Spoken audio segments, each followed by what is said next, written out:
ಪ್ರೀತಿಯ ಸಾರ್ವತ್ರಿಕ ಸಭೆಗೆ ಯೇಸು ಕ್ರಿಸ್ತನ ಹೆಸರಿನಲ್ಲಿ ವಂದನೆಗಳು ಸಲ್ಲಿಸ್ತಾ ಇದ್ದಾನೆ. ದೇವರ ನಾಮಕ್ಕೆ ಸ್ತೋತ್ರವಾಗಲಿ. ತುಂಬ ಸಂತೋಷವುಳ್ಳವರಾಗಿ ಈ ದಿನ ಹೀಗೆ ನಿಮ್ಮ ಮುಂದೆ ಮಾತಾಡೋದಕ್ಕೆ ಇಚ್ಛಿಸಿದ್ದೇವೆ. ಕಾರಣ ಏನು ಅಂತಂದರೆ, ಮಧುರ ಪ್ರೇಮ ಸಾಂಗ್. ಏನನ್ನು ಕಂಡು ನನ್ನಲ್ಲಿ ಇಷ್ಟೊಂದು ಪ್ರೀತಿ ಇಟ್ಟು ನನ್ನನ್ನು ಆರಿಸಿ ತೆಗೆದೆ. ಬಹಳ ಜನ ಕೇಳ್ತಾ ಇದ್ರು ಕಾಮೆಂಟ್ಸ್ನಲ್ಲಿ, ನಂತರ ಪ್ರತ್ಯೇಕವಾಗಿ ಫೋನ್ ಮಾಡಿ, ಅಣ್ಣ ಈ ಹಾಡು ಬರೆಯೋದಕ್ಕೆ ಕಾರಣ ಏನು ಅಂತೇಳಿ. ನಾನು ಒಂದು ದಿನ ಪ್ರಾರ್ಥನೆ ಮಾಡಿದೆ. ಹೌದು, ಎಲ್ಲ ಹಾಡುಗಳಿಗೂ ಒಂದು ಹಿನ್ನೆಲೆ ಇದೆ, ಯಾಕೆ ಬರದೆ ಅಂತೇಳಿ ಒಂದೊಂದಾಗಿ ತಿಳಿಸ್ತಾ ಹೋಗೋಣ ಅಂತೇಳಿ ಆಲೋಚನೆ ಮಾಡಿ, ಇವತ್ತು ದೇವರ ಮಹಾಕೃಪೆಯಿಂದ ಆತನಿಗೆ ಮಾತ್ರ ಮಹಿಮೆಯಾಗಲಿ. ಸುಮಾರು 11 ಲಕ್ಷ ಜನ ಆ ಹಾಡನ್ನು ನೋಡಿದ್ದಾರೆ. ಸುಮಾರು ಸಾಕ್ಷಿಗಳು ಕರ್ನಾಟಕಾದ್ಯಂತ ಸುಮಾರು ಕಡೆಗಳಿಂದ ಫೋನ್ ಮಾಡಿ ಸಾಕ್ಷಿಗಳನ್ನ ಕೇಳಿದ್ರೆ ನಿಜವಾಗ್ಲೂ ನನಗೆ ತುಂಬ ಆಶ್ಚರ್ಯವಾಗ್ತಾ ಇದೆ. ಆ ಹಾಡು ಅಷ್ಟು ಕಾರ್ಯ ಮಾಡುತ್ತಂತೇಳಿ ನಾನು ಊಹೆನೂ ಮಾಡಿರಲಿಲ್ಲ. ಕೆಲವರು ಹೇಳ್ತಾರೆ, ದೇವರ ಆತ್ಮನು ನಮ್ಮನ್ನು ಮುಟ್ಟಿದನು, ಆ ಹಾಡು ಕೇಳುವಾಗೆ ಗರ್ಭ ನಿಂತಿತು ಅಂತ ಕೆಲವರು ಹೇಳ್ತಾರೆ. ಇನ್ನೂ ಕೆಲವರು ಸಾಕ್ಷಿ ಹೇಳ್ತಾರೆ, ನಾನು ಎಲ್ಲ ಸೇವೆನ ಬಿಟ್ಟು ಬಂದು ಯಾವುದೋ ಜೊಮೊಟೊದಲ್ಲೂ ಸ್ವಿಗ್ಗಿನಲ್ಲೂ ವರ್ಕ್ ಮಾಡ್ತಾ ಇದ್ದೆ, ದೇವರು ಈ ಹಾಡಿನ ಮುಖಾಂತರ ಕಾರ್ಯ ಮಾಡಿದರು, ನಾನು ಮತ್ತೆ ತಿರುಗಿ ಸೇವೆಯಲ್ಲಿ ಬಂದಿದ್ದೇನೆ ಅಂತೇಳಿ. ಇನ್ನೂ ಕೆಲವರು ಹೇಳ್ತಾರೆ, ಅನೇಕ ಕಷ್ಟದ ಸಮಯಗಳಲ್ಲಿ ನಮಗೆ ಆಧರಣೆ ಕೊಡ್ತು, ಈ ಹಾಡು ನಮ್ಮನ್ನು ಬಲಪಡಿಸ್ತು, ದೇವರಿಗೆ ಆತನ ಪ್ರೀತಿಗೆ ಇನ್ನೂ ಹತ್ತಿರವಾಗಿ ನಮ್ಮನ್ನು ಮಾಡಿತು ಅಂತೇಳಿ. ಇವೆಲ್ಲ ಕೇಳುವಾಗ ತುಂಬ ಸಂತೋಷವಾಗ್ತಾ ಇದೆ. ಸೊ ಈ ಸಮಯದಲ್ಲಿ ಏನು ಹೇಳೋದಕ್ಕೆ ಇಷ್ಟಪಡ್ತಾ ಇದ್ದೇನೆ ಅಂದರೆ, ಈ ಹಾಡು ಯಾವ ರೀತಿ ಬರೆದ್ವಿ ಅಥವಾ ಬರೆಯೋದಕ್ಕೆ ಕಾರಣ ಏನು ಅಂತೇಳಿ. ಅದು ಸುಮಾರು 2015ನೇ ವರ್ಷ ಸೇವೆಯ ಪ್ರಾರಂಭ ದಿನಗಳು.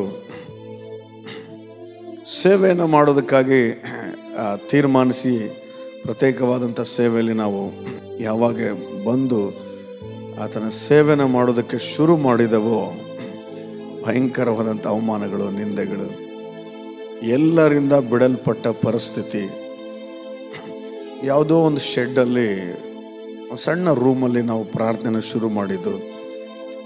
ನಾನು ಮತ್ತು ನಮ್ಮ ಸುಷ್ಮಾ ಅವರು, ಜೊತೆಗೆ ಸ್ಟಾಲಿನ್. ಸುಮಾರು ದಿನಗಳ ಪ್ರಾರ್ಥನೆ ನಂತರ ದೇವರು ಒಂದೊಂದು ಆತ್ಮಗಳನ್ನು ರಕ್ಷಿಸ್ತಾ ಬಂದರು. ಸೊ ನಾನು ಮತ್ತೆ ಇನ್ನೊಂದು ವಿಡಿಯೋದಲ್ಲಿ ಯಾವಾಗಾದರೂ ಸೇವೆಗೆ ನನಗೆ ಕರೆಯೋಕೆ ಹೇಗೆ ಬಂತು, ನಂತರ ಸೇವೆ ಹೇಗೆ ಪ್ರಾರಂಭವಾಯಿತು, ಈ ದಿನ ಸೇವೆ ಹೇಗೆ ನಡೀತಾ ಇದೆ ಅಂತ ತಿಳಿಸ್ತಾನೆ. ಅದರ ಪ್ರತ್ಯೇಕವಾಗಿ ಈ ಹಾಡು ಬರೆಯೋದಕ್ಕೆ ಕಾರಣ, ಸೊ ಎಲ್ಲರಿಂದ ಬಿಡಲ್ಪಟ್ಟ ಪರಿಸ್ಥಿತಿ. ನಾನು ನನ್ನವರನ್ನು ಅಂತವ್ರು ಯಾರೂ ಇಲ್ಲ, ಬಂಧುಗಳಿಲ್ಲ, ಯಾರು ಮಾತಾಡಿಸ್ತಾನೂ ಇಲ್ಲ. ಕೆಲವರು ಹೇಳೋರು, ಇವನು ದರ್ಶನ ಇಲ್ಲ, ಸುಮ್ಮನೆ ಶುರು ಮಾಡಿದ್ದಾನೆ ಸೇವೆಯನ್ನು ಅಂತೇಳಿ. ಇನ್ನು ಕೆಲವರು ಹೇಳೋರು, ಭಿಕ್ಷೆ ಬೇಡೋಕೆ ಹೋಗ್ತಾನೆ, ಇವನ ಕೈಲಿ ಸೇವೆ ಮಾಡೋಕ್ಕಾಗಲ್ಲ ಅಂತ ಕೆಲವರು. ಸೊ ಇವೆಲ್ಲ ಅವಮಾನಗಳ ಮಧ್ಯದಲ್ಲೂ ಕೂಡ ಆರ್ಥಿಕವಾದಂಥ ತುಂಬ ಸಮಸ್ಯೆ, ಹೇಗೆ ಮುಂದೆ ಸಾಗಬೇಕು ತಿಳಿಲಾರ್ದಂಥ ದಿನಗಳು. ಯಾವಾಗಲೂ ನೆನಪಾಗ್ತಾ ಇರ್ತದೆ ನನಗೆ ಆ 70 ರೂಪಾಯಿ ಕಾಣಿಕೆ, 70 ರೂಪೀಸ್. ಸುಮಾರು ಸಾರಿ ನಾನು ಸುಳ್ಳು ಹೇಳಿದ್ದೇನೆ ನಮ್ಮ ಮಿಸ್ಸಸ್ ಅವ್ರಿಗೆ. ಕಾರಣ, 70 ರೂಪಾಯಿನಲ್ಲಿ ಏನು ಹೊರಗಡೆ ಹೋಗಿ ತಿನ್ನೋದಕ್ಕೆ ಆಗೋದಿಲ್ಲ. ಇಲ್ಲಿ ನಮಗೊಂದು ಮಯೂರ ಹೋಟೆಲ್ ಅಂತಿದೆ, ಆ ಹೋಟೆಲಲ್ಲಿ ಆಗ 35 ರೂಪಾಯಿಗೆ ಒಂದು ದೋಸೆ. ಇವ್ರಿಗೆ ಮತ್ತು ನಮ್ಮ ಸ್ಟಾಲಿನ್ಗೆ ಆ 2 ದೋಸೆ ಕೊಡಿಸಿ ನಮ್ಮ ಮಿಸ್ಸಸ್ಸು, ನೀವು ತೊಗೊಳ್ರಿ ಅಂದರೆ ಸುಮ್ಮನೆ ಹೊಟ್ಟೆ ನೋಯ್ತದೆ ಅಂತ ಹೇಳ್ತಾ ಇದ್ದೆ, ಗ್ಯಾಸ್ಟ್ರಿಕ್ ಅಂತ ಹೇಳ್ತಾ ಇದ್ದೆ. ಯಾಕಂದ್ರೆ ಅವೆಲ್ಲ ಕಾರಣಗಳು ನಂಬ್ತಾರೆ. ಅದಕ್ಕಾಗಿ ನಮ್ಮ ಸ್ಟಾಲಿನ್ ಏನಾದರೂ ಒಂದು ವೇಳೆ ಉಳಿಸಿದ್ರೆ ತಿಂದು ಬರ್ತಾಯಿದೆ. ಬಟ್ ಯಾವತ್ತೂ ಭಯಪಟ್ಟಿಲ್ಲ, ಯಾವತ್ತೂ ನಿರಾಶೆ ಹೊಂದಿಲ್ಲ. ಪ್ರಾರ್ಥನೆಯಲ್ಲಿ ಮುಂದೆ ಸಾಕ್ತಾನೆ ಹಾಗೆ ಸೇವೆಗೆ ಬಂದ್ವಿ. ಪೂರ್ತಿ 5 ವರ್ಷಗಳ ಕಾಲ ನಿಜ ಹೇಳ್ಬೇಕಂದ್ರೆ ನನ್ನ ಮಾತಾಡಿಸಿರೋದು ನಮ್ಮ ಒಬ್ಬ ಅಣ್ಣ ಮಾತ್ರವೇ. ಇನ್ನು ಬೇರೆ ಯಾರೂ ಮಾತಾಡಿಸಿಲ್ಲ, ಹೇಗಿದೆಯಾ ಏನು ಎತ್ತ. ಬಟ್ ಯಾವುದಕ್ಕೂ ಭಯಪಟ್ಟಿಲ್ಲ, ಯಾವುದಕ್ಕೂ ನಿರಾಶೆ ಹೊಂದಿಲ್ಲ. ಸೊ ಅಂತಹ ಕ್ಲಿಷ್ಟ ಪರಿಸ್ಥಿತಿಯಲ್ಲಿ ದೇವರು ಸೇವೆನ ಬೆಳೆಸ್ತಾ ಬಂದರು. ನಂತರ ಆ ರೂಮಿಂದ ನಾವು ಹಾಗೆ ಒಂದು ಗುಡಿಸಲು, ಆ ಮನೆಯನ್ನು ಬಾಡಿಗೆ ತಗೊಂಡ್ವಿ. ಅಲ್ಲಿ ಜನಗಳು ಜಾಸ್ತಿ ಬರೋದಕ್ಕೆ ಶುರು ಮಾಡಿದ್ರು. ಸೊ ಆ ಕಾಲ ಗತಿಸಿದ ಹಾಗೆ 2019ರಲ್ಲಿ ಚರ್ಚ್ ತಗೊಳ್ಳೋದಕ್ಕೆ ಅತಿ ಬೇಗನೆ 4 ವರ್ಷಗಳ ಆ ದೀರ್ಘಕಾಲ ಪ್ರಯಾಸ ಕಣ್ಣೀರಿನ ಪ್ರಾರ್ಥನೆ ಪ್ರತಿಫಲವಾಗಿ ಮೇಲಾಗಿ ದೇವರ ಕೃಪೆ ಅಧಿಕವಾಗಿರೋದ್ರಿಂದ ನಾವು 2019ರಲ್ಲಿ ಆ ಸ್ಥಳವನ್ನು ತಗೊಂಡು ಚರ್ಚ್ ಕಟ್ಟೋದಕ್ಕೆ. ಈ ಬಳ್ಳಾರಿ ಪಟ್ಟಣದಲ್ಲಿನೇ ಆ ಸ್ಥಳವನ್ನು ತೆಗೆದುಕೊಂಡಾಗ ತುಂಬ ಸಂತೋಷವಾಯಿತು. ನಾನು ಆಗಲೇ ಹೇಳಿದ ಹಾಗೆ ನಿಜವಾಗ್ಲೂ ನಾನು ಮತ್ತೆ ಇನ್ನೊಂದು ವಿಡಿಯೋದಲ್ಲಿ ಮಾತಾಡ್ತಾನೆ, ಹೇಗೆ ಚರ್ಚ್ ಕಟ್ಟಿದ್ವಿ, ನಂತರ ಹೇಗೆ ಸ್ಥಳ ತೆಗೆದುಕೊಂಡ್ವಿ, ಯಾರೆಲ್ಲ ನಮ್ಗೆ ಅದಕ್ಕೆ ದೇವರು ಬೆಂಬಲವಾಗಿ ನಿಲ್ಲಿಸಿದ್ರು ಅಂತೇಳಿ. ಬಟ್ ಆದರೆ 2019ರಲ್ಲಿ ಸ್ಥಳ ತೆಗೆದುಕೊಂಡ ನಂತರ 2020ನೇ ವರ್ಷ ಕೊರೋನಾ ಬಂದು ಎಲ್ಲ ಕಡೆಗಳು ಕೂಡ ಏನಂತಾರೆ ಜನಜೀವನ ಅಸ್ತವ್ಯಸ್ತವಾಗೋಯ್ತು. ಆ ಸಂದರ್ಭದಲ್ಲಿ ಏನು ಮಾಡಬೇಕೋ ತಿಳಿಲಾರದಂಥ ಪರಿಸ್ಥಿತಿ. ಎಲ್ಲ ಚರ್ಚ್ಗಳೆಲ್ಲವೂ ಕೂಡ ಮುಚ್ಚೋದವು. ಸೊ ನಾವು ಆಗ 2019ರಲ್ಲಿ ಸ್ಥಳ ತೆಗೆದುಕೊಂಡ ನಂತರ ಈ ಸ್ಥಳದಲ್ಲಿ ಒಂದು ಶಾಮ್ಯಾನ ಹಾಕಿ ನಾವು ಆರಾಧನೆ ನಡೆಸ್ತಾ ಇದ್ವಿ. ಪ್ರತಿ ಭಾನುವಾರ ಶಾಮ್ಯಾನ ಹಾಕೋದು, ಅದನ್ನು ತೊಗೊಂಡು ಮತ್ತೆ ಮಡ್ಚಿ ತೊಗೊಂಡು ಹೋಗೋದು, ಆ ಥರ ಮಾಡ್ತಾಯಿದ್ವಿ. ಬಟ್ ಇನ್ನು 2020ರಲ್ಲಿ ಕೊರೋನಾ ಬಂದಾಗ ಆ ಶಾಮ್ಯಾನ ಹಾಕುವಂಥದ್ದು ಕೂಡ ನಡೀಲಿಲ್ಲ. ಭಾಳ ಜನ ಆನ್ಲೈನಲ್ಲಿ ವಾಕ್ಯ ಹೇಳ್ತಾ ಇದ್ರು. ನಮಗೆ ಅವಾಗ ಮೊಬೈಲ್ಗಳು ಚೆನ್ನಾಗಿಲ್ಲ, ಯಾವುದೋ ಒಂದು ವ್ಯವಸ್ಥೆ ಇರಲಿಲ್ಲ. ನಾವು ಕಾನ್ಫರೆನ್ಸ್ ಕಾಲ್ನಲ್ಲಿನೇ ಭಾಳ ಸಭಿಕರು ಕೂಡ ಅಥವಾ ಸಭಾಪಾಲಕರು ಕೂಡ ಹೀಗೆ ಪ್ರಾರ್ಥನೆ ಮಾಡಿರೋದುಂಟು, ಜೂಮಲ್ಲಿ ಅದು ಇದು ಮತ್ತೊಂದು ಅಂತೇಳಿ. ಸೊ ನಾವು ಹಾಗೆ ಪ್ರಾರ್ಥನೆ ಮಾಡ್ತಾ ಇರುವಾಗ ಸೊ ಸ್ಥಳ ತೆಗೆದುಕೊಂಡಿದ್ದೇವೆ, ಹೆಚ್ಚು ಕಡಿಮೆ 1 ವರ್ಷ ಪೂರ್ತಿ ಈ ಸ್ಥಳದಲ್ಲಿ ಆರಾಧನೆ ಮಾಡಿದ್ದೇವೆ. ಈಗ ಎಲ್ಲ ಬಂದಾಯಿತು. ಸೊ ಕಾನ್ಫರೆನ್ಸ್ ಕಾಲಲ್ಲಿ ವಾಕ್ಯ ಹಂಚಬೇಕು, ಅದರಲ್ಲೇ ಪ್ರಾರ್ಥನೆ ಮಾಡಬೇಕು, ಹೊರಗಡೆ ಹೋಗೋ ಹಾಗಿಲ್ಲ. ಆ ಥರ ಏನಂತಾರೆ ದುಸ್ಥಿತಿಯನ್ನು ಹೊಂದಿರುವಂಥ ಪರಿಸ್ಥಿತಿಗಳು. ದೇವರಿಗೆ ಸ್ತೋತ್ರವಾಗಲಿ. ಈಗಲೂ ನನಗೆ ನೆನಪಿದೆ, ನನ್ನ ಎಲ್ಲ ಹಾಡುಗಳನ್ನು ಕೂಡ ದೇವರ ಕೃಪೆಯಿಂದ ನಾನು ಫಸ್ಟ್ PUC ಓದುವಾಗಿಂದಲೂ ಕೂಡ ದೇವರು ಬರೆಸ್ತಾ ಬಂದಿರೋದು.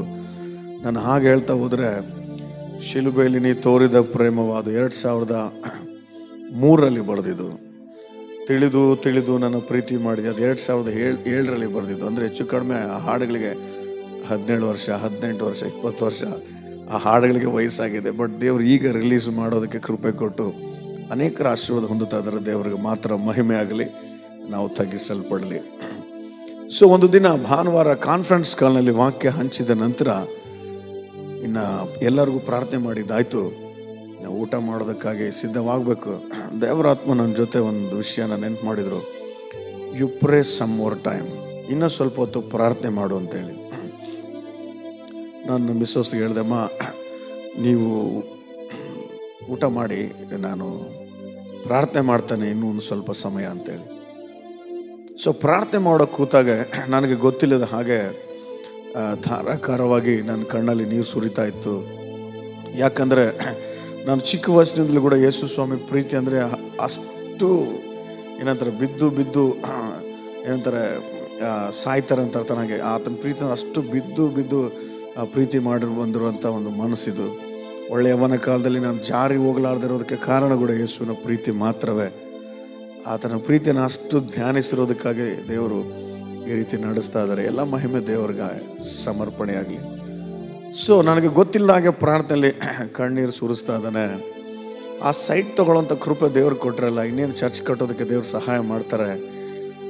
ಆಗ ನನಗೆ ಅನಿಸಿದ್ದು, ಏನು ಸ್ವಾಮಿ, ಏನನ್ನು ನನ್ನಲ್ಲಿ ನೋಡಿದೆ ನೀನು, ಇಷ್ಟು ಪ್ರೀತಿ ಇಟ್ಟು ದೇವರ ಸೇವೆಗೆ ಕರೆದೆ, ನಂತರ ಸ್ಥಳ ತೆಗೆದುಕೊಳ್ಳೋದಕ್ಕೆ 5 ವರ್ಷಗಳ ದೀರ್ಘಕಾಲ ಸುದೀರ್ಘ ಬಿಡಲ್ಪಟ್ಟ ಪರಿಸ್ಥಿತಿ, ನಂತರ ಹೊಟ್ಟೆ ಹಸುವಿನಿಂದ ಆರ್ಥಿಕ ತೊಂದರೆಗಳಿಂದ ಏನಂತಾರೆ ಅಲ್ಲಾಡಿ ಹೋಗಿರುವಂಥ ಆ ಸ್ಥಿತಿಯಲ್ಲಿ ನನಗೆ ಸ್ಥಳವನ್ನು ಕೊಟ್ಟಿಯಲ್ಲ ಸ್ವಾಮಿ, ಏನನ್ನು ಕಂಡು ನನ್ನಲ್ಲಿ ಇಷ್ಟೊಂದು ಪ್ರೀತಿ ಇಟ್ಟು ನನ್ನ ಸೇವೆಗೆ ನೀನು ಆರಿಸಿದೆ. ಅರ್ಹತೆ ಇಲ್ಲದ ನನಗೆ ಆಧಾರವಾಗಿ, ಯಾರೂ ಆಧಾರವಾಗಿ ನಿಲ್ಲದೇ ಇರುವಂಥ ಸ್ಥಳದಲ್ಲಿ, ಯಾರು ಆಧಾರವಾಗಿ ನಿಲ್ಲದಿರುವಂಥ ಪರಿಸ್ಥಿತಿಯಲ್ಲಿ, ಅದಕ್ಕಾಗಿ ಮಾತು ಕೇಳಿಸಿಕೊಳ್ಳುವ ಪ್ರೀತಿ ಯೌವನ ಸಹೋದರ ಸಹೋದರಿ, ನೂತನವಾಗಿ ಸೇವೆಗೆ ಬಂದಿದ್ರೆ ಧೈರ್ಯವಾಗಿರು, ನನ್ನ ಯೇಸು ನಿನಗೆ ಆಧಾರವಾಗಿ ನಿಂತ್ಕೊಳ್ತಾನೆ. ಯಾರಿಂದಲೂ ಕೂಡ ನಿಮ್ಗೆ ಅರ್ಥ ಆಗ್ತಿರ್ಬೇಕು, ಯಾರಿಂದಲೂ ಅಂತ ಹೇಳುವಾಗ ಯಾರಿಂದಲೂ ಕೂಡ ನೀವು ಏನನ್ನ ಬಯಸಬೇಡಿ. ನನ್ನ ಯೇಸು ನಿನಗೆ ಎಲ್ಲವನ್ನ ಅನುಗ್ರಹಿಸ್ಲಿಕ್ಕಿದ್ದಾನೆ. ಆ 4 ಲೈನ್ ಬರೆದೆ ನಂತರ ಎಲ್ಲರಿಂದ ಬಿಡಲ್ಪಟ್ಟ ಪರಿಸ್ಥಿತಿ ಇರೋದಕ್ಕಾಗಿ ನನ್ನವರೇ ನನ್ನಿಂದ ದೂರ ಆಗಿ ಹೋದ್ರೆ ಲೆಟ್ ದೆಮ್ ಗೋ, ನೋ ಪ್ರಾಬ್ಲಮ್. ನೀನು ಒಂದಿದ್ರೆ ಸಾಕು ನನಗೆ ಜೀವನ ಮಾಡೋದಕ್ಕೆ. ಯಾಕೆಂದರೆ ನನಗಾಗಿ ರಕ್ತ ಚೆಲ್ಲಿ ಪ್ರಾಣ ಕೊಟ್ಟಂಥ ದೇವ್ರು ಏನಾಗಿದ್ದಿ ತಾನೇ, ನಿನಗಿಂತ ಏನು ಬೇಕಾಗಿಲ್ಲ ಅನ್ನೋಂಥ ಒಂದು ಧೈರ್ಯ. ಸೊ ಹಾಗೆ ಹಾಡು ಬರೆಯೋದಕ್ಕೆ ಶುರು ಮಾಡಿದೆ. ನಂತರ ಕೊನೆ ಸ್ಟ್ಯಾಂಜ್ ಬಂದಾಗ ತುಂಬಾ ತತ್ತರಿಸಿ ಹೋಗ್ಬಿಟ್ಟೆ. ಯಾಕಂತಂದರೆ, ನಿನ್ನ ರಕ್ತದ ಕಣ ಕಣಗಳು ನನ್ನನ್ನೇ ಬೇಕೆಂದವು, ನಿನ್ನ ರಕ್ತದ ಕಣ ಕಣಗಳು ನನ್ನನ್ನೇ ಬೇಕೆಂದವು, ಯಾಕಯ್ಯ ನನ್ನ ಮೇಲೆ ಇಷ್ಟು ಪ್ರೀತಿ. ಈ ಸಾಲುಗಳನ್ನು ಬರೀತಾರವಾಗ ನಿಜವಾಗ್ಲೂ ನಾನು ಭಾಳ ಹಾಡುಗಳನ್ನು ಬರೆದಿದ್ದೇನೆ.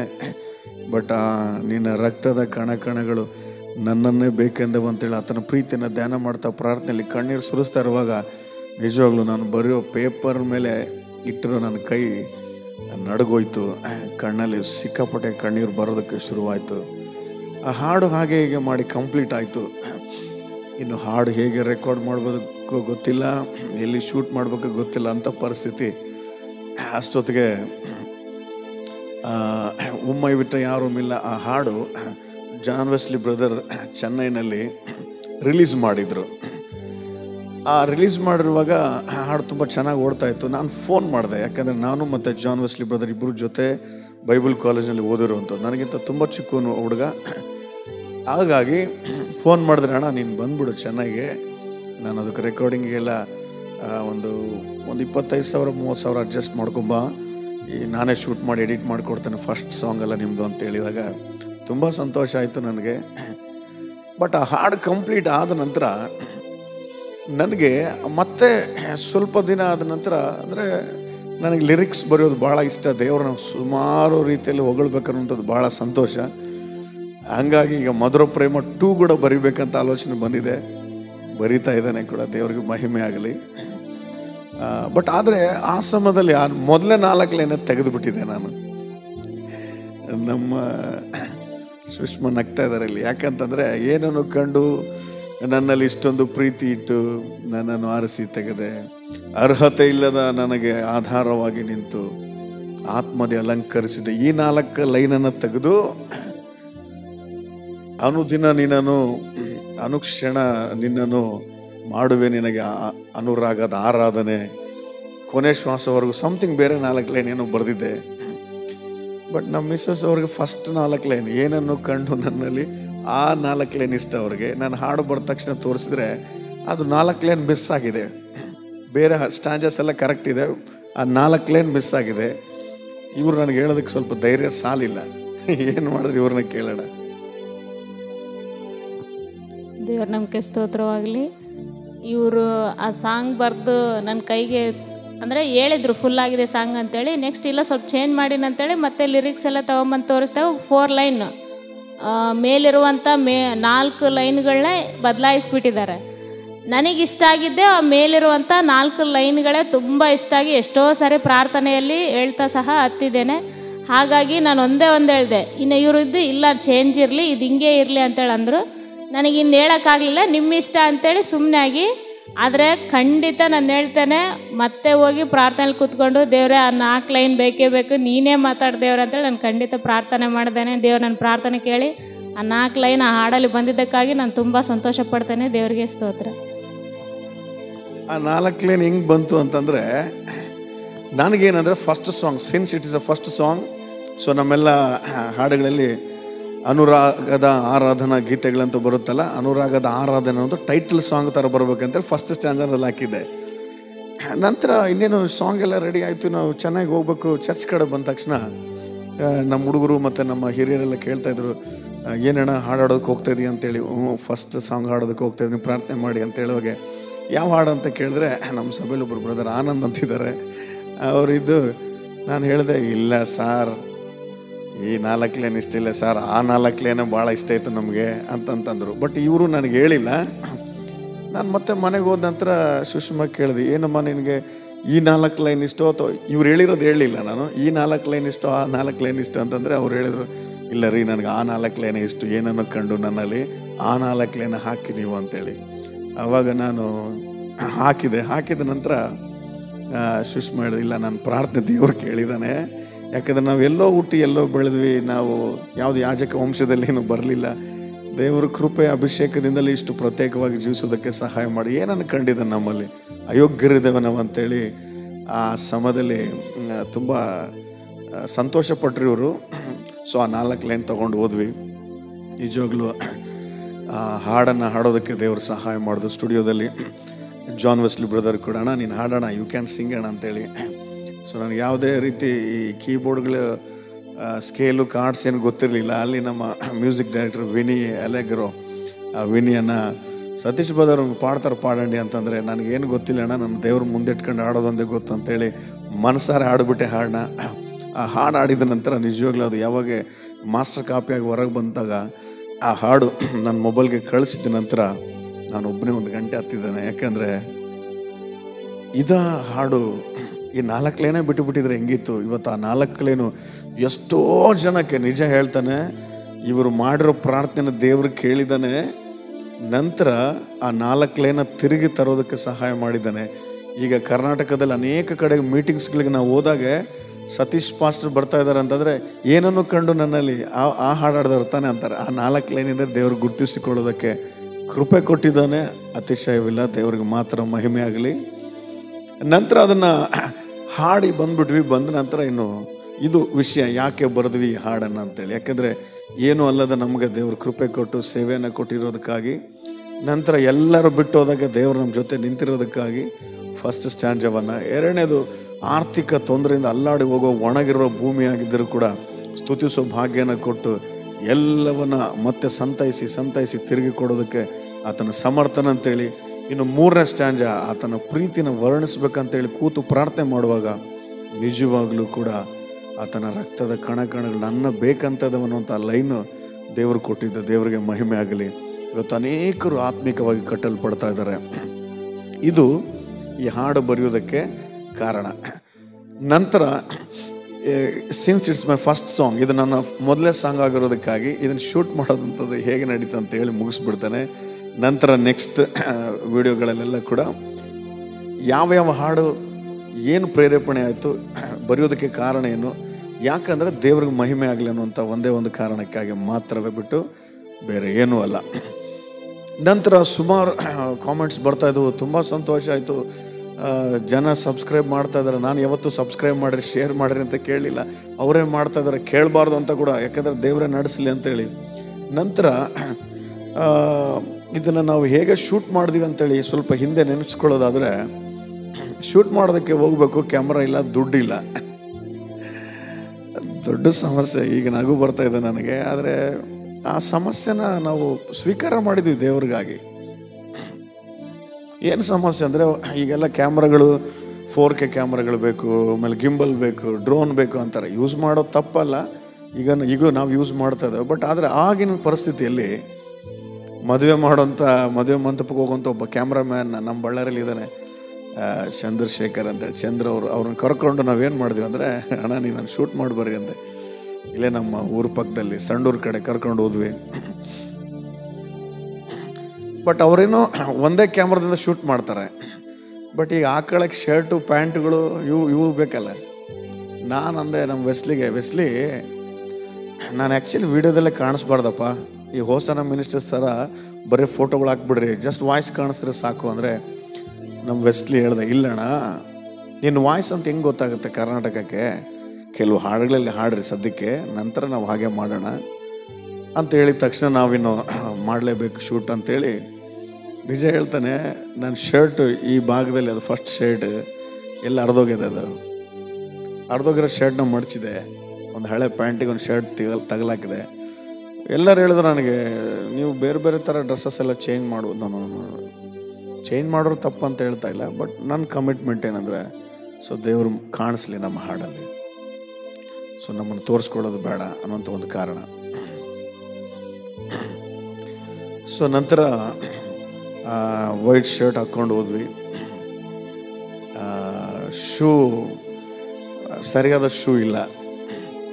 ನಮ್ಮ ಹುಡುಗರು ಹೇಳಿದ್ರು, ಎಟ್ಲ ಅಂಕಲ್ చేసేది, ನಮ್ಮ ಹುಡುಗರು తెలుగు మాట్లాడితే ಹೆಂಗೆ ಅಂಕಲ್ ಮಾಡೋದು, నాకేం ಸ್ವಲ್ಪ ಶೂಸ್ లేదు ఏం లేదంటే ನಮ್ಮ ಹುಡುಗರೆಲ್ಲ ಕೇಳಿದೆ, ಚರ್ಚ್ ಅವ್ರನ್ನ ಕೇಳಿದೆ, ಯಾರ ತಗೋ ಶೂ ಇರಲಿಲ್ಲ. ಅವಾಗ ಏನು ಮಾಡಿದೆ ಅಂದರೆ, ನಮ್ಮ ಹುಡುಗ ಒಬ್ಬನ ಐಡಿಯಾ ಹಾಕಿದೆ, ಅಂಕಲ್ ಫೆವಿಕ್ವಿಕ್ ತಂದುಬಿಡ್ತಾನೆ, ನಿಮ್ಮ ಶೂನೇ ಅಂಟ್ಸ್ಕೊಂಬಿಡೋಣ ಕೆಳಗೆ, ಅದು ಸೋಲ್ ಹೋಗೈತಲ್ಲ ಅದಕ್ಕೆ ಅಂಟ್ಸ್ಕೊಂಡು ಹೋಗೋಣ ನಡೀರಿ ಅಂತೇಳಿ. ಆ ಶೂಟಿಂಗ್ನಾಗ 2-3 ಸರಿ ಅದು ಸೋಲ್ ಕಿತ್ತು ಬಂದರೆ ಫೆವಿಕ್ವಿಕ್ ಹಾಕಿ ನಾವು ಶೂಟ್ ಮಾಡಿದ್ವಿ. ಅದರಲ್ಲಿ ನಮ್ಮ ಹುಡುಗರು ನೀರಲ್ಲಿ ಬಿದ್ದವ್ರು ಎಷ್ಟು ಜನ, ಎದ್ದವ್ರು ಎಷ್ಟು ಜನ. ಬಟ್ ಆದರೂ ಏನೋ ಒಂದು ಶೂಟ್ ಮಾಡ್ಕೊಂಡು ತೊಗೊಂಬಂದು ಅದನ್ನು ಅಪ್ಲೋಡ್ ಮಾಡೋದಕ್ಕೆ ದೇವರು ಕೃಪೆ ಕೊಟ್ಟರು. ಯಾಕೆ ಮಾತು ಹೇಳ್ತಾ ಇದ್ದೀನಿ ಅಂತಂದರೆ, ಹೊಸದಾಗಿ ಸೇವೆಗೆ ಬಂದಿರೋರು, ಪ್ರಯಾಸಪಟ್ಟು ಸೇವೆ ಮಾಡುವವರು, ನೀವು ನಿಜವಾಗ್ಲೂ ಸೇವೆಗೆ ಕರೆಯಲ್ಪಟ್ಟಿದ್ರೆ, ನಿಮ್ಮಲ್ಲಿ ಅಭಿಷೇಕ ಅನ್ನುವಂಥದ್ದು ನಿಂತಿದ್ರೆ, ನಾನು ಇವತ್ತೇ ಬಾಂಡ್ ಪೇಪರ್ ಮೇಲೆ ಬರ್ಕೊಡ್ತೇನೆ, ನೀನು ಯಾವ ಪರಿಸ್ಥಿತಿಗೂ ಕೂಡ ಭಯಪಡುವಂಥ ಅವಶ್ಯಕತೆ ಇಲ್ಲ. ಅಣ್ಣ ನನ್ನ ಪರಿಸ್ಥಿತಿ ತುಂಬ ಕೆಟ್ಟೋಗಿದೆ, ನಮ್ಗೆ ಯಾರು ಸಪೋರ್ಟ್ ಮಾಡ್ತಾನೆ ಇಲ್ಲ, ಡೋಂಟ್ ವರಿ. ಆರ್ಥಿಕವಾಗಿ ನಾನು ನಮ್ಮ ಕುಟುಂಬ ಅಲ್ಲಾಡಿ ಹೋಗ್ತದೆ ಅಣ್ಣ, ಒಂದೊತ್ತು ಊಟಕ್ಕೆ ಇದ್ರೆ ಇನ್ನೊಂದು ಹೊತ್ತಕ್ಕೆ ಊಟಕ್ಕೇನೆ ಇಲ್ಲ, ಕಣ್ಣೀರು ಸುರಿಸ್ತದವೆ. No no no no no ಭಯಪಡಬೇಡ, ದೇವರಿನ ಪಕ್ಷವಾಗೇ ಇದ್ದಾನೆ. ಇವತ್ತು ಆ ಹಾಡಿನ ಮುಖಾಂತರ ಸಾವಿರಾರು ಜನ, ಲಕ್ಷಗಟ್ಟಲೆ ಜನ ಆಶೀರ್ವಾದ ಹೊಂದಿದ್ದಾರೆ. ನಾನು ಈ ಟೆಸ್ಟಿಮನಿ ಹೇಳ್ತಾ ಹೋದರೆ ಈ ವಿಡಿಯೋ ಖಂಡಿತವಾಗಿ ಸುಮಾರು ಹೊತ್ತು ಹೋಗ್ಬಿಡುತ್ತೆ. ನೀವೇ ಈಗ ನನ್ನ ಮಾತುಗಳು ಕೇಳಿಸ್ಕೊಳ್ತಿರೋ ನಿಮಗೆ ಗೊತ್ತು ಆ ಹಾಡು ಎಷ್ಟು ಕಾರ್ಯ ಮಾಡಿದೆ ಅಂತೇಳಿ. ಸೊ ಅದಕ್ಕಾಗಿ ದೇವರಿಗೆ ಮಾತ್ರ ಮಹಿಮೆ ಆಗಲಿ. ಇದು ಈ ಮಧುರ ಪ್ರೇಮ 1 ಬರೆಯೋದಕ್ಕೆ ಕಾರಣ, ಇನ್ನು ಮಧುರ ಪ್ರೇಮ 2 ಬರೆಯೋದಕ್ಕೆ ಕಾರಣ, ನಂತರ ಬರೆಯೋದಕ್ಕೆ ಶುರು ಮಾಡಿದ್ದೇವೆ. ಪ್ರಾರ್ಥನೆ ಮಾಡಿ. ಖಂಡಿತವಾಗಿ ಸೇವೆಯಲ್ಲಿ ಅನೇಕ ತೊಂದರೆಗಳು, ಸಮಸ್ಯೆಗಳ ಮಧ್ಯದಲ್ಲಿ ಸೇವೆ ಸಾಗುತ್ತೆ. ಸೊ ನೀವು ಆಶೀರ್ವದಿಸಲ್ಪಟ್ಟಿದ್ದೀರಿ ಎಂಬುದಾಗಿ ವಿಶ್ವಸಿಸ್ತಾನೆ. ನಂತರ ಈ ಹಾಡು ಎಷ್ಟೋ ಜನಕ್ಕೆ ಆಶೀರ್ವಾದದಾಯಕವಾಗಿರುವಾಗ ಒಂದು ವೇಳೆ ನೀವು ಕೇಳಿಸಿಕೊಳ್ಳೋ, ನಿಮಗೂ ಅಣ್ಣ ನನಗೂ ಇದು ಆಶೀರ್ವಾದದಾಯಕವಾಗಿದೆ ಅಂತೇಳಿ ಒಂದು ಕಮೆಂಟ್ ಬಾಕ್ಸ್ನಲ್ಲಿ ಒಂದು ಕಮೆಂಟ್ ಹಾಕಿದರೆ ನಿಜವಾಗ್ಲೂ ನಾನು ಓದ್ತೇನೆ. ನಿಮ್ಮ ಸಾಕ್ಷಿಯನ್ನು ಕೂಡ ನಾನು ಮುಂದೊಂದು ದಿನ ವಿಡಿಯೋದಲ್ಲಿ ಹೇಳೋದಕ್ಕೆ ನಾನು ಪ್ರಯತ್ನ ಮಾಡ್ತೇನೆ ಎಂಬುದಾಗಿ ಹೇಳ್ತಾನೆ. ಏನೇ ಆಗಲಿ, ಈ ಹಾಡನ್ನು ಬರೆಸಿರೋ ದೇವರಿಗೆ, ಈ ಹಾಡನ್ನು ಹಾಡಿಸಿರೋ ದೇವರಿಗೆ, ನಂತರ ಈ ಹಾಡನ್ನು ಆಶೀರ್ವಾದ ಮಾಡಿ ಅನೇಕರನ್ನು ಕ್ರಿಸ್ತನ ಶಿಲುಬೆ ಕಡೆಗೆ, ಆತನ ಪ್ರೀತಿ ಕಡೆಗೆ ಸೆಳೆದಿರುವಂಥ ಆ ದೇವರಿಗೆ ಮಾತ್ರವೇ ಮಹಿಮೆ ಆಗಲಿ. ಸೊ ನಾವು ತಗ್ಗಿಸಲ್ಪಡಲಿ. ಸೊ ದಯಮಾಡಿ ಕರ್ನಾಟಕದಲ್ಲಿರುವಂಥ ಎಲ್ಲ ನನ್ನ ಕ್ರೈಸ್ತ ಸಹೋದರ ಸಹೋದರಿಗೆ ಒಂದು ರಿಕ್ವೆಸ್ಟ್ ಏನಂತಂದರೆ, ನಮಗಾಗಿ, ನಮ್ಮ ಸೇವೆಗಾಗಿ ಪ್ರಾರ್ಥನೆ ಮಾಡಿ. ಖಂಡಿತವಾಗಿ ದೇವರ ಬರೋಣ ತುಂಬ ಸಮೀಪವಾಗಿದೆ. ನಮ್ಮ ಮೋಟೋ ಏನಂತಂದರೆ, ನಮ್ಮ ಸೇವೆಯ ಒಂದು ಉದ್ದೇಶ ಏನಂದರೆ, ಸಾಯೋದ್ರೊಳಗಾಗಿ ಕ್ರಿಸ್ತನಿಗಾಗಿ ಏನಾದರೂ ಒಂದು ಮಾಡ್ತೇನೆ. ಅದಕ್ಕಾಗಿ ಮಾತುಗಳನ್ನು ಕೇಳಿಸ್ಕೊಳ್ಳೋ ನೀವು ಕ್ರಿಸ್ತನಿಗಾಗಿ ಏನೋ ಒಂದು ಪ್ರಯಾಸಪಟ್ಟು ಮಾಡ್ರಿ ಎಂಬುದಾಗಿ ಹೇಳ್ತಾನೆ. ನೀವು ಮಾಡ್ತೀರಿ ಎಂಬುದಾಗಿ ಕೂಡ ನಂಬ್ತಾನೆ. ಆ ದೇವ್ರ ಸಹಾಯ ಮಾಡಲಿ. ಸೊ ದೇವರಿಗೆ ಮಾತ್ರ ಮಹಿಮೆ ಆಗಲಿ. ಸೊ ಎಲ್ಲರೂ ಕೂಡ ನಾವು ಈ ಸಾಕ್ಷಿಗಾಗಿ ಪ್ರಾರ್ಥನೆ ಮಾಡೋಣ. ನಂತರ ಮುಂಬರುವಂಥ ಎಲ್ಲ ಸಾಂಗ್ಸ್ಗಳಿಗಾಗಿ ಕೂಡ ನಾವು ಪ್ರಾರ್ಥನೆ ಮಾಡೋಣ. ನೀವು ಪ್ರಾರ್ಥಿಸ್ತಾರೆ ಅಂತೇಳಿ ವಿಶ್ವಸಿಸ್ತಾನೆ. So God bless you. Thank you so much. Thank you.